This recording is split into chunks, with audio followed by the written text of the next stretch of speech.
轻松聊聊天。这集的题目是我们是谁呢？双生子燕到底是来干嘛的？是来干嘛的？我们是来干嘛的？我们是来干嘛的？我们是谁？我们是谁？嗯，我们是谁？你可能在跑车里面看到我们在路上狂飙，你也可能在某个天界，然后你灵魂出窍的时候，然后在那边遇见我们。你可能也在你打坐的时候，然后进入冥想的状态，然后你变成了一个能量团，然后你在那边感受到，奇怪，怎么会有我们的能量存在在那里？你也可能在游艇上啊、游轮上啊，发现，隔壁正在用餐吃法国菜的那一桌客人，怎么会是我们？你也可能在山上打坐的时候，发现附近就有我们的能量。所以如何定义我们？我们没有办法用这个世界的思维去定义啊，其实我们什么角色都有可能，什么也都不是。我们只是来分享如何在这个世界玩耍，那如何能够在这个世界超脱这个世界，而不是在这个世界里面给予某一些定义，而把我们定义成什么老师啊，或者说大师啊，或者某种关系，然后某种角色。其实我们没有办法被这样子去定义。那个定义跟标签应该是别人给的吧？每个人看我们可能对啊，都是他内心里的标签。其实我们是没有办法去用标签这样子去定义。当你去定义我们是一个什么时候，你看到可能又跟你想象的可能会有点不同，可能会打破你原本的框架。所以我们并没有那种某一种定义把它锁死啊。我们就是，比如说啊，我们就是一个老师啊，所以哇，我们就得很宁静这样子。为什么老师一定要这样？为什么？这个世界的一种习惯吧，就是大家都认为，老师就是，尤其是心灵老师就要很宁静，然后很。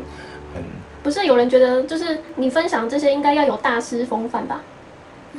既然我们分享的是没有框架，那真正的大师风范就不在那某种框架里面了。就只要有一个大师的框架，一个风范，那其实就不是真正的。那这样大家都是大师啊，都很容易啊。就是如果给予大师的定义是什么，那每个人只要照着这个框框去演的话，我演成一个好像都没有情绪很宁静，然后各种包装，那其实大师很容易演啊。对啊，那每个人都可以当大师，人人都是大师啊。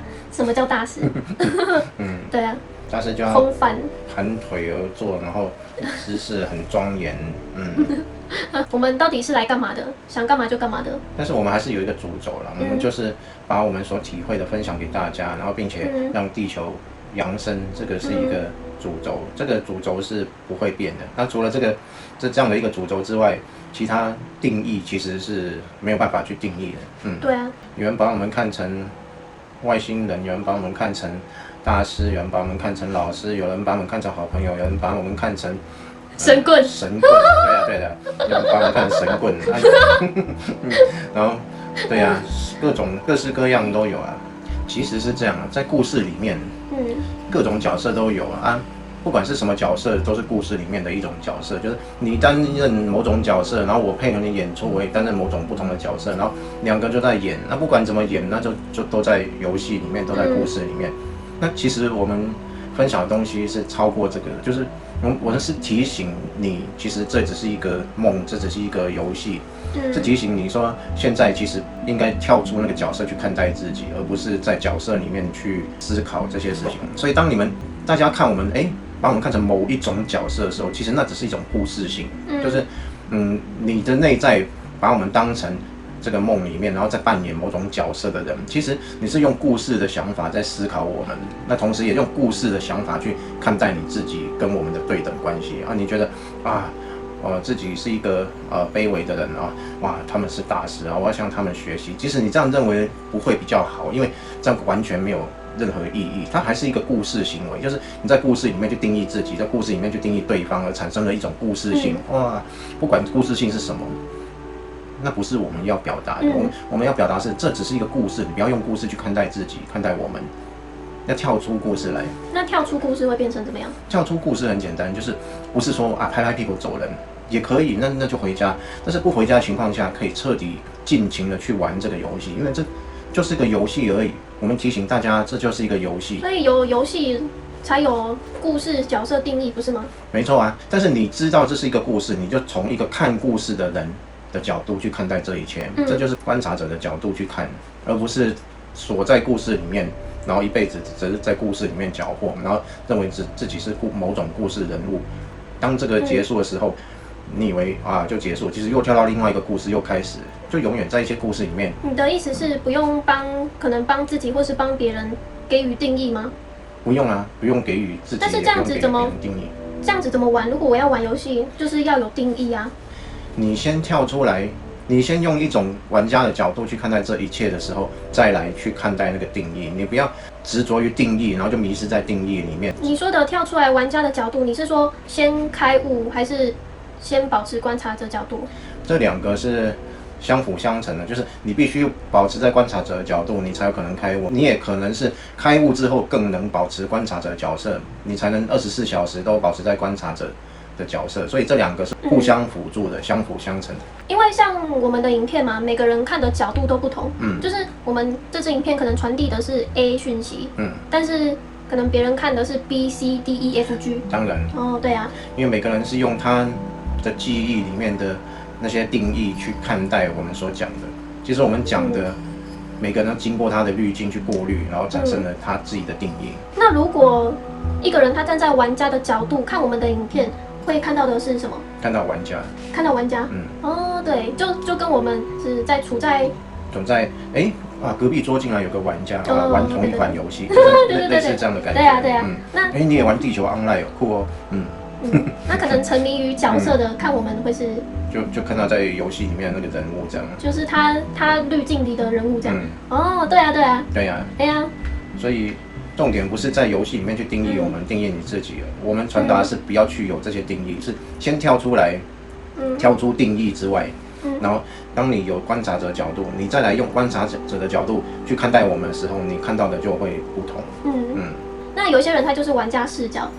有一些人就是角色视角，每个人处在的频率都不同，频段不同。那么我们主要分享的对象是谁啊？是哪一个频段的？有局限在某个频段吗？就是可能是几分的灵魂啊，要给哪些频段看的？还是全部都可以看呢？是每个人他保持的频段其实是不一定的，就是他有一阵子，比如说都在200，那不代表他不是老灵魂，他是一个年轻灵魂，不一定。就是他可能在某一个时期，他的频率可能在某一个范围，那所以其实不一定。但是我们的影片通常就是给老灵魂看的，会偏向这样子，就是我们带出的讯息是偏向你已经超越了物质世界的思维，就是因为你很超越物质世界，你会无所适从，你会觉得说啊，这个世界到底怎么了？我待在这边好像怪怪的，然后又说不上来，然后不知道怎么办。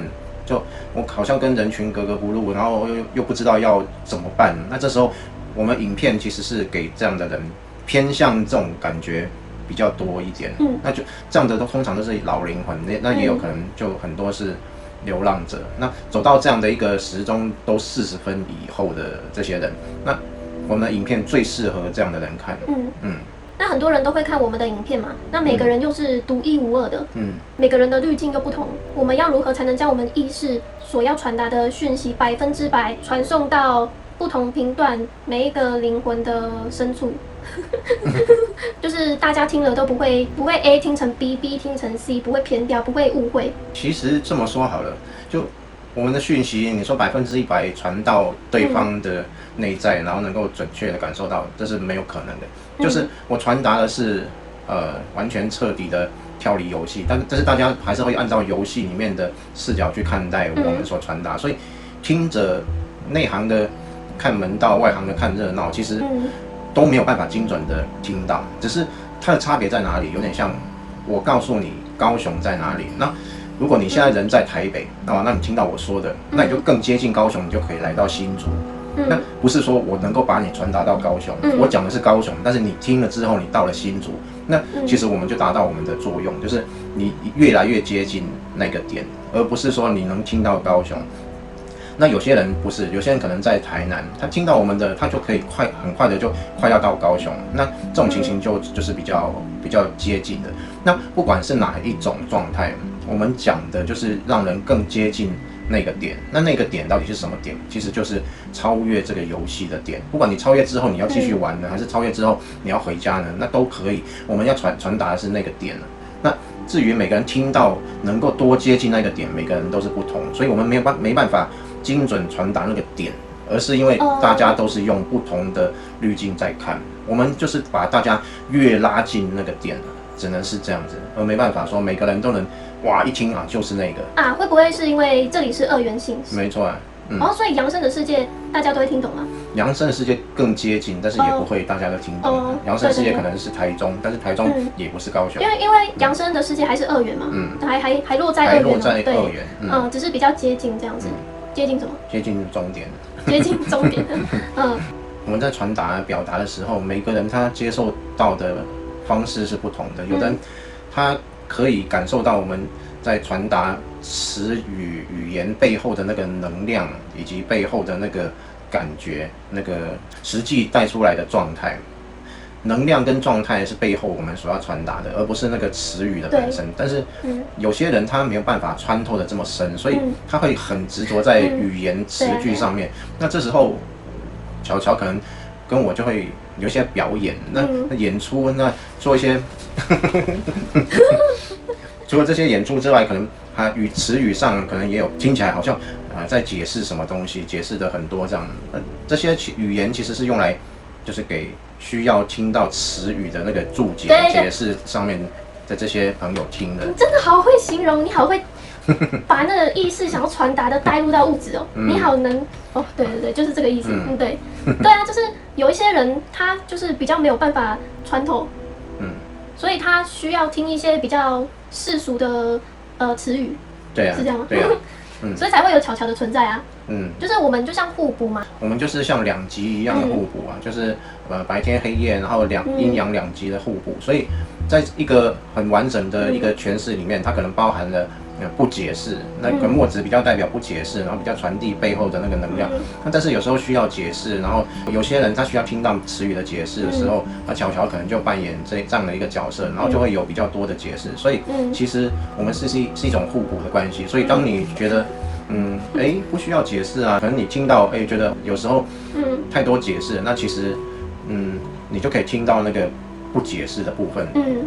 那我们背后传达出来是什么样的能量，你能够穿透。那如果你需要听到一些注解的话，你也可以听到我们解释注解的这个部分。那因为这些东西有很多的我们要传达一个意思，那有些人就会用我们讲过的不解释来形容。其实你们不需要解释，你们可以不解释。那其实我们真的不需要解释，我们就坐在那里就可以了。那这样子，对啊，就很多人他是没有办法去理解我们在不解释当中到底要传达什么。对啊。所以我们还是有时候得讲一讲比较世俗的语言啊，就是那种比较世俗的语言，其实就交给巧巧就可以啦。对啊。墨子就你可以负责不解释嘛，因为每一个人的状况都不同嘛，他需要的方式也不一样，不一定这样子，因为大家不懂嘛，不懂才要解释啊。那如果不懂的话都不解释，我不跟你解释，那都不解释，大家都不懂啊，对啊。那有些事情需要语言去解释的对不对？那先解释了之后再来不解释嘛，对不对？我们也要跟大家解释什么是不解释，那大家才会不解释嘛，就是这个意思啊。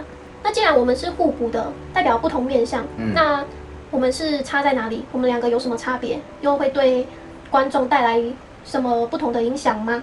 观众不同的影响，其实大家看了就知道了。就是很多时候，其实我不会去诠释太多，那必须借由巧巧去带出问题，然后我去回答这样。对啊。所以如果没有这些问题，那我也可能不会去说，那就自然就不会有，搞不好连影片都不会有。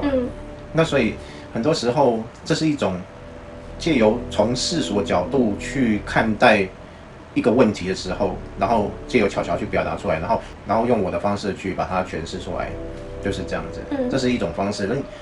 这个就是问题答案，问题答案，有问题才会有答案，没有问题就没有答案。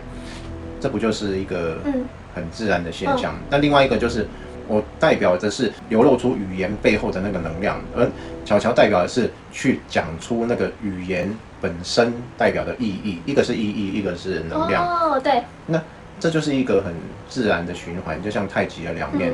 所以你说为什么要这样做？就是因为这样做才有这样影片的一个发生嘛。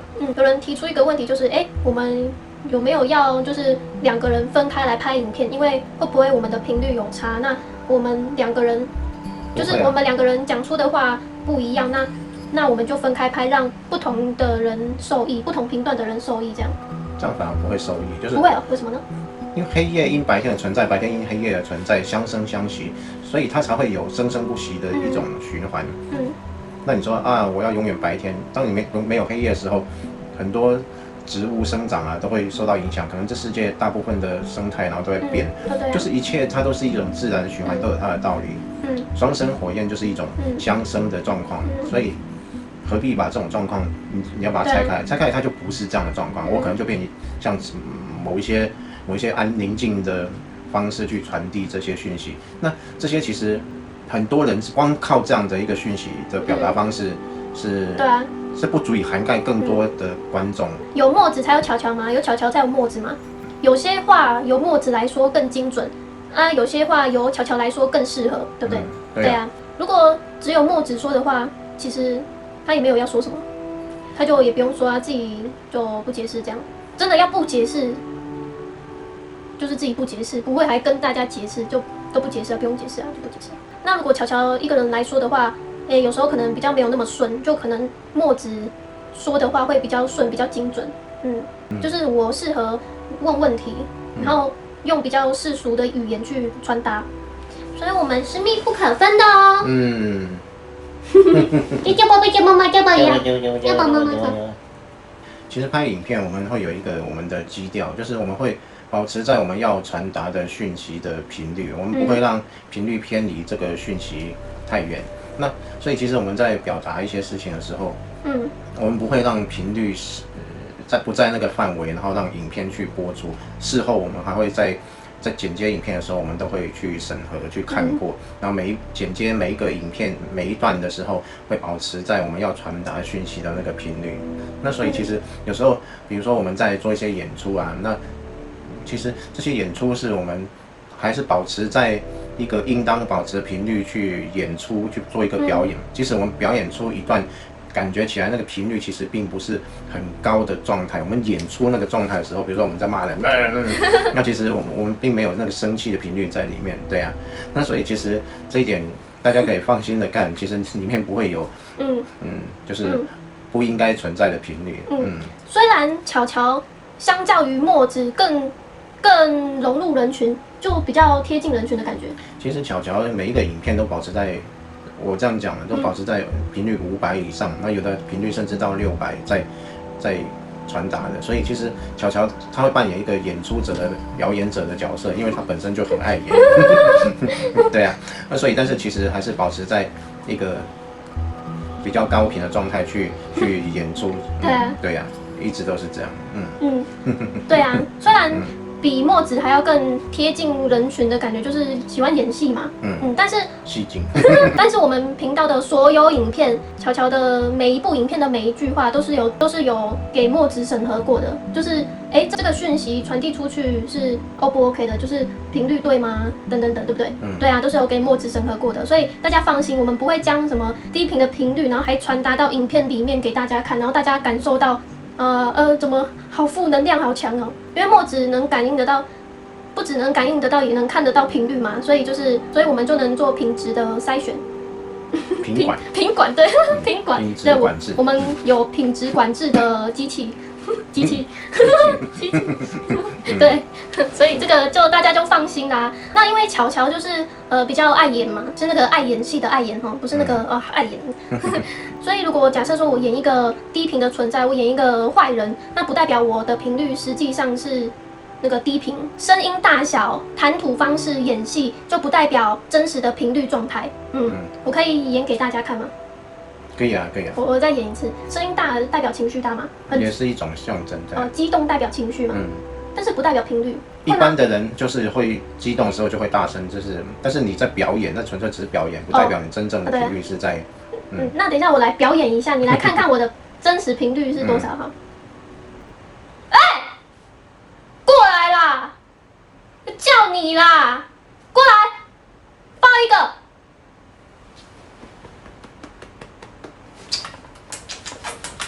你，还有你，快过来啦！慢呢，来亲一个，来，你，看什么看呐？哈，啊是不会扬声起来哦，给我扬声起来哦。频率多少？频率610，这样有610。就其实跟频率无关嘛，就是演出。对啊，对啊。好，那我再演一个，这个比较难，我想一下，这个比刚刚的还难一点。那刚刚我演那段嘛，感觉情绪很大，好像很生气，但是其实实际的频率是600多，所以就代表我是在演戏。还有一点就是语言文字也不代表频率，对不对？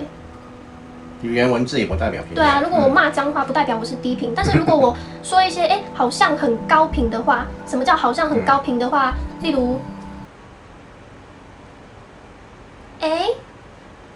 你怎么会有情绪呢？你这样子没有办法扬升到4、5维度哦。没有啦，我也只是好心提醒你而已。当然，要扬升或是要沉沦，都是个人的自由选择咯。但是啊，如果你要扬升到4、5维度，要自律哦，加油哦！好啦，不多说了，你就自己慢慢领悟吧，加油哦！我先去扬升喽，拜拜。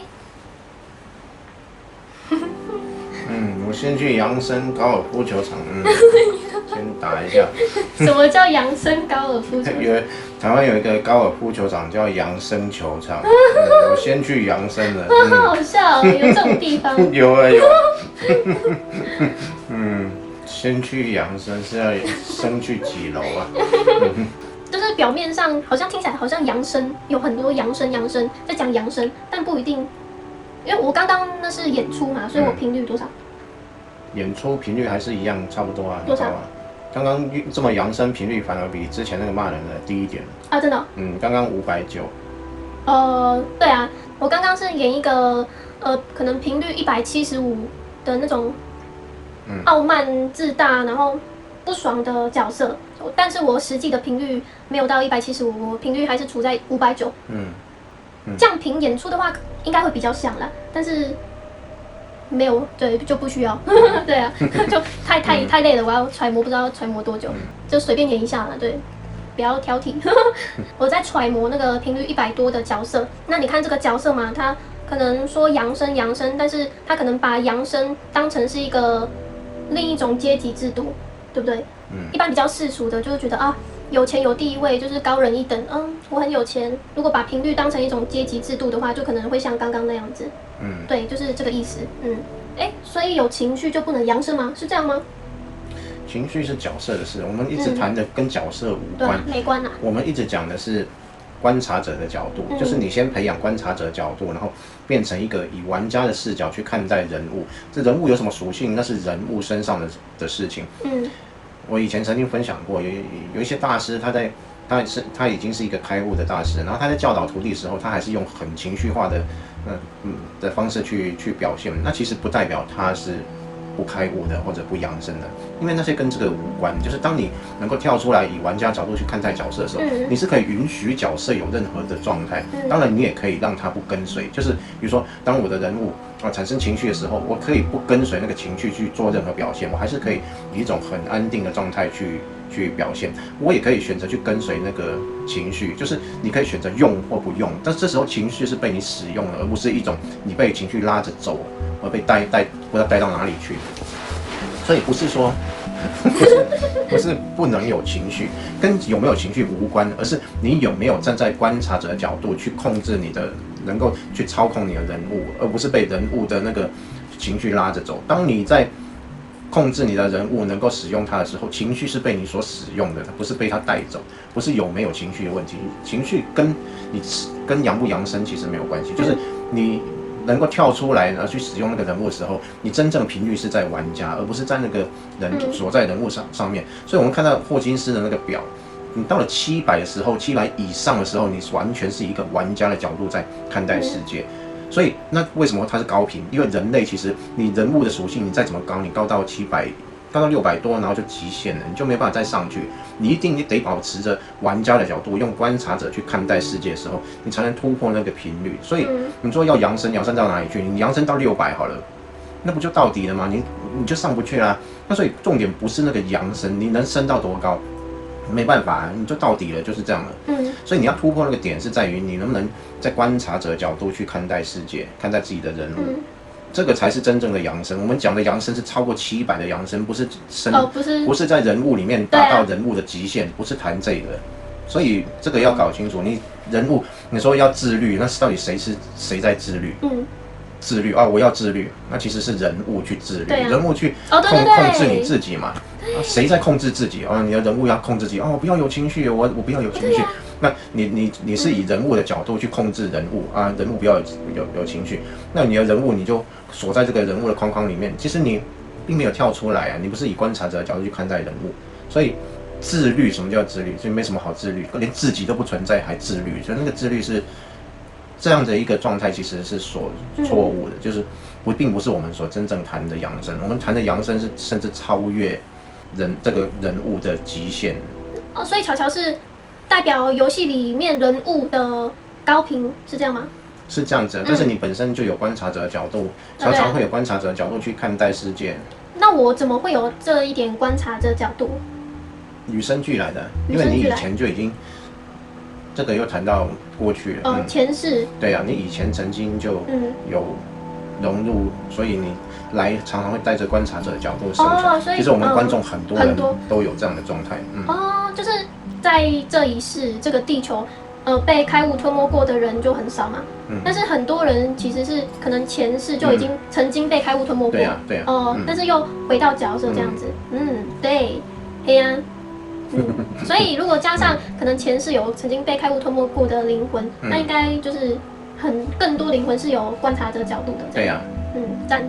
其实啊，大家看乔乔可能觉得他年纪轻，有时候像小朋友一样，其实很多时候你们如果可以感觉出来，你们就会明白，就是他其实常常会保持在很高的频率去表达他自己，表达想说的。那同时他会有观察者的角度去看待世界，他是看着自己，然后也看着世界在运作的。所以其实这就是要去开发，要去让自己能够保持在观察者的角度去看待。所以其实乔乔已经是在一个高度去看着这一切的发生，虽然人物上有自己的表现，表现的好像，就是很有趣，然后很碍眼，然后，但是其实这只是一个面向，所以如果你们看得够深的话，你们看到乔乔，你们可以看到更深的那一层。那所以有的人可能觉得，乔乔很有爱，为什么？因为你可以看到他比较深层、比较高的那个层面。对啊，但是有的人就觉得很热闹啊，很热闹，很开心，有人觉得很可爱啊，有的人觉得，怎么这么碍眼呢？有人要怎么装可爱？可能有人觉得很啰嗦。但是不管你看到什么，其实小乔是保持在一个观察者角度去看待这一切的发生。扬升起来啊！还不扬升？戏精。快扬升啊！再不扬升我都要不爽啦。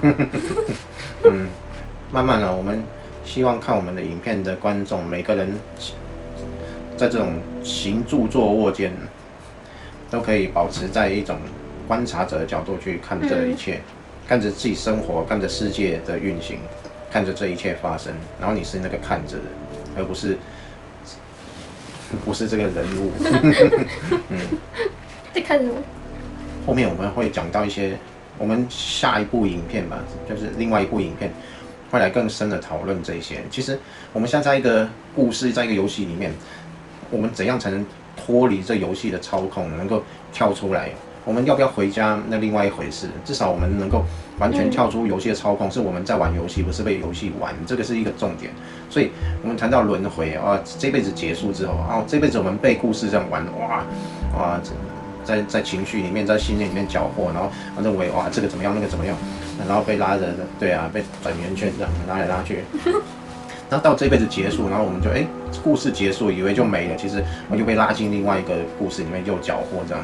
搅和。对啊，所以其实怎么样才能脱离这种状态呢？这个就必须要有观察者的角度。之后我们另外一个影片就会来详细的再继续探讨这个问题。我们最终的目的就是让大家都能够脱离这种被控制的命运。对呀。所以你讲完我们要干嘛的？我已经讲，我莫名其妙就讲完我们要干嘛了。讲完了。我们其实就是来让大家我们所谓的扬升跟一般人所谓的扬升有一些分别，是在一般外面你看到的所说扬升就是让自己进入什么4维度、5维度，变成一个很美好的存在。7维度。对，这个是一般的扬升。我们所说的扬升是你能够到达一个高度，而这个高度是你能够去俯视自己的生命，俯视自己一切，能够达到这样的一个高度。那这个高度我们把它叫做扬升。我们的扬升是能够升到一个你不再被这个世界去控制的一个状态。这种扬升才是真正对呀，真正有意义的。这种扬升，你爱到哪个维度都可以啊，你干嘛一定要到4、5维度？你到4、5维度不代表，有些人可能不清楚，以为4、5维度啊，5、6、7维度啊，就是一个金字塔阶级制度，就是在4、5维度、5、6维度的人都是很高等的生物、智慧外星人什么的，他们很厉害，比那个地球人类还要高频，还要有智慧，还要厉害多了。这人类太可悲太无知人类是比较低等的4、5维度、5、6维度外星人是全宇宙里面最高等的生物这样。人家是那个脚很大的大脚星。对啊，我的脚也蛮大的，木子的脚也很大，大脚。我们说的扬升不是让大家到4、5维度、5、6维度，而是你能在游戏里面尽情的玩耍。你可以到3维度，你也可以到5维度，你也可以到1维度，然后你还保持观察者的角度，你就是一个玩家。对啊，扬升到玩家的这个层次。而不是我现在是一个3次元地球里面的人类我要好好的提升我自己，要想办法到进化到更高的维度，我要进化到4、5维度这样子，我要赶快提升我自己，然后我要一直进化成那个高维度外星人，这样子我就会很厉害。其实那个高维度只是代表他们有爱，对不对？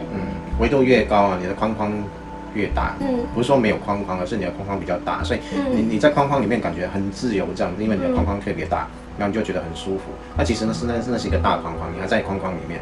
我们谈的是框框外面，所以从框框外面去看待框框里面，然后里面的那个框框你要玩耍多大的框框都可以，你可以玩小框框，你可以玩大框框，随便你玩，但是你是一个以玩家角度去玩这些框框，而不是扬升到一个大框框然后就结束了。对啊，那你不是说像3次元地球的人类是全维度的？人类是全维度的。人类当然是全维度的。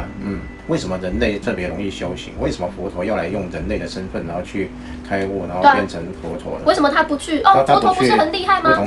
不去大角星，然后不去7维度，为什么佛陀不去7维度呢？7维度不是一个高频存在的地方吗？佛陀怎么会不去高维度？还是他是从7维度降下来我们3次元的地球这样？不是他不是从7维度降下来3次元，他是从游戏外的角度去玩3次元的游戏这样，而不是他也可以去玩7维度的游戏，也可以玩3维度的游戏，而不是在游戏里面从7降到3。对啊，不是这样跟这个没有关系。所以才说佛陀是天人师啊。我们这种世界的好处就是二元性震荡的很厉害，要么就是很好，要么就很坏，这样摆荡来摆荡去，就是因为这种摆荡很明显，你才能看得出哇，原来是有二元性的，原来是摆荡，你更容易去观察现象，因为现象是很极端的，让你很容易观察到现象，借由很容易观察到现象而发现其实自己是那个观察而不是现象。这样有没有很清楚？其实讲得很清楚就是因为它摆荡激烈，所以你才容易发现说，奇怪，这只是现象的摆荡而已我不是那个现象，我原来是看着现象的那个，那所以就容易跳出来。这是很美好的时候，你就哇，这个是天人的世界，是高频的世界，高维度的世界，很美好，你就享受着那个美好，你很难跳出来变成看的那个，你就执迷在那个美好哇。对啊，所以这个世界就很容易跳出来，就是因为它摆荡很厉害，一下好一下坏，哇，你发现奇怪，不管好还是坏，它就是一个我观察的现象而已。那我到底是谁？我就不是那些现象。才容易跳出来。像高维度嘛，高维度它就是越有爱越框框越大，就是越高维度嘛。那这只是一个短暂的存在状态，对不对？对，这只是一个，它不一定暂时的存在状态。那大家想想看嘛，一个可能7维度的存在，他在7维度的星球，当然每个人都是很敞开、很有爱，他当然过得很快乐啊。那个游戏的难易度就是很简单嘛，对啊，简单模式要很有爱，要快乐，要没有情绪，超级简单啊。但是一个7维度的存在如果降频啊，它可能以7维度的存在，然后直接降频到3次元的地球，那它不是7维度的存在它就已经是3次元的存在而不是它是一个7维度的，然后来到3次元2元性世界，然后都一样很有爱，然后都没有任何情绪，然后大家要扬声啊，不是这样，它能够到3次元2元性世界，就代表它已经是三次元的存在了，对不对？因为肉眼可以看得见嘛，大家都能看得见，那它就已经是3次元的。所以呢，它搞不好就会有那种真是无知的人类的想法，因为有2元性嘛，就可能对啊，就可能会开始有情绪，又遇到很多奇怪的人类，就是怎么突然打我一下，或是骂我，怎么这样子啊？我在7维度世界都没有遇过这种情况，这里的人是怎么样？然后就开始产生出很多情绪，就愤怒啊、难过啊，怎么地球人都这样子啊？然后就有情绪了。对啊，对啊，没错，是这样的对，所以大家不要觉得说7维度存在，我就是7维度，然后来到我们这个地球就是简单的说啦，那些玩简单模式游戏的人，突然你让他玩修罗模式，能够适应吗？对啊，没那么容易适应。你用游戏的角度来看就知道了，就玩简单模式的人，突然让他玩困难，他会觉得哇，超难玩的。对啊，就很难玩啊！就地球就明明是一个很难玩的，你让那些玩得很愉快、很简单的人，突然来到这边玩，你认为一定玩得好吗？不会，其实你反而玩不过我们这些观众。对呀，反而就是大家都是游戏高手。对啊，反而大家长期在这边玩那个困难修逻辑模式，大家都变成游戏高手了。对啊。那高维度的降下来，如果他没有来过这种地方，那可能会崩溃吧。对啊，真的会崩溃。奇怪的人类，对啊，怎么我不是你想象中的邪恶的存在？你不要误会我不要抓我啊！我是有爱的，为什么要抓我？你们怎么这样对我？怎么看我跟你们长得不一样，然后就要攻击我？我明明就是好的啊，我明明就正面的啊，帮助大家，怎么这样攻击我？怎么曲解我？怎么误会我？对啊，像我们这种待久了，待过几次了，这正常嘛。就2元性本来就会有那种误会啊、质疑啊，这对啊。就像佛陀当时也不是有很多人背叛佛陀，我说十地菩萨那为什么他那么厉害，怎么不讲一讲，然后大家就开悟了，然后都提升了？为什么他不能这么做呢？没办法啊，因为开悟跟这些一点关系都没有，跟游戏内没有关系啊。不管你怎么去思考这件事情，它都是游戏里面的东西，跟游戏外一点关系都没有。所以，佛陀讲的是游戏外的东西，不是那个游戏内。所以我们才说我们在玩嘛，这就游戏嘛，我们就也顺其自然的分享，我们也没有希望每个人大家都怎样，因为其实就算我们假设说我们在这地球，然后度了很多人，然后让很多人让整个地球都扬升，就算是这样好了，在其他的平行宇宙也有还没有被度到的人啊，对不对？还有没有被度到的灵魂啊，因为我们没有办法改变个人意志嘛。我们就是一种提醒的角色，提醒大家，自己的生命不是想象的那样。我们就是一个提醒的角色。对啊，就轻松随便提醒一下这样。那我们到底来干嘛？就是来提醒。对啊，然后再玩这样。我们进入3次元来玩这个游戏，我们可以有我们玩的方式，跟我们自己玩的东西这样。就是不玩要干嘛？来这里不就是要玩的吗？难道是过着很苦的日子吗？对啊。其实应该也要玩的，就是对啊。我们既然告诉别人说这是个游戏，那我们不玩给别人看。对啊，大家也不知道怎么玩。对啊，所以还是我们一边玩一边分享是最好的。对啊，那想玩的就可以看我们怎么玩这样子。对啊，我们就像那个游戏攻略分享。那我们就有分享信念显化一切嘛，还有说到信念系统什么的。那有人就问说，会不会我们是要大家进入我们的什么信念系统？我们是不是一套系统，然后是不是一个框架，然后让大家进入我们的系统？然后我们说，其实只要有信念，它都是可能是一种系统。那我们分享的到底是不是一个框架，一种系统？没错，告诉你，就是一种系统，就是一个框架。但是这个系统的好处是它没有边界。我们分享的是无边界系统，这有点像那个无菜单料理似的。无菜单料理，就你要吃什么就点。对啊。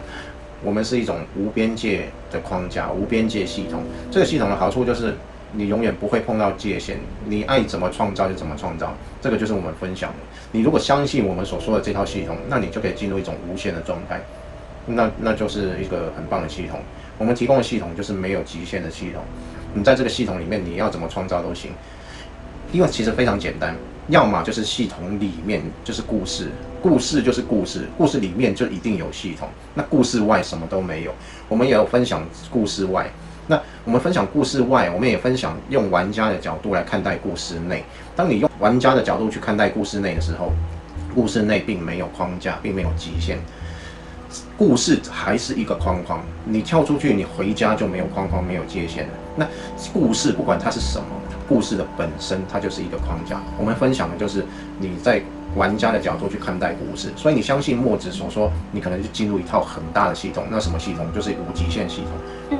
那这个系统的好处就是你爱干嘛就干嘛，你想显化什么就显化什么，它并没有一个局限，没有一个框架。所以这个系统，你说是不是一套系统？还是系统？只要有分享，只要有信念，它就是系统。所以你听墨子在分享，还是一套系统啊，没有错啊。因为我不能讲信念以外的东西，我当然可以表达信念以外的东西。那就是在另外一集你看到我，什么都不说，不解释，那个在信念以外。但是当我现在在跟大家聊天，然后在讲显化这些东西的时候，它就是一套系统，没有错啊。但是我们要分享的是最大的系统，没有极限的系统。所以佛陀他也是有一套系统。佛陀他是分享往外的，他是分享离开的。那我们是分享你出去之后，你可以以玩家角度来玩。我们有分享玩的这个部分。那佛陀不是没有分享这个部分，他是分享出去回家。他只专注在分享，就是让灵魂回家。对啊。而不是也不会分享游戏里要怎么玩。然后我们是两个都有分享这样。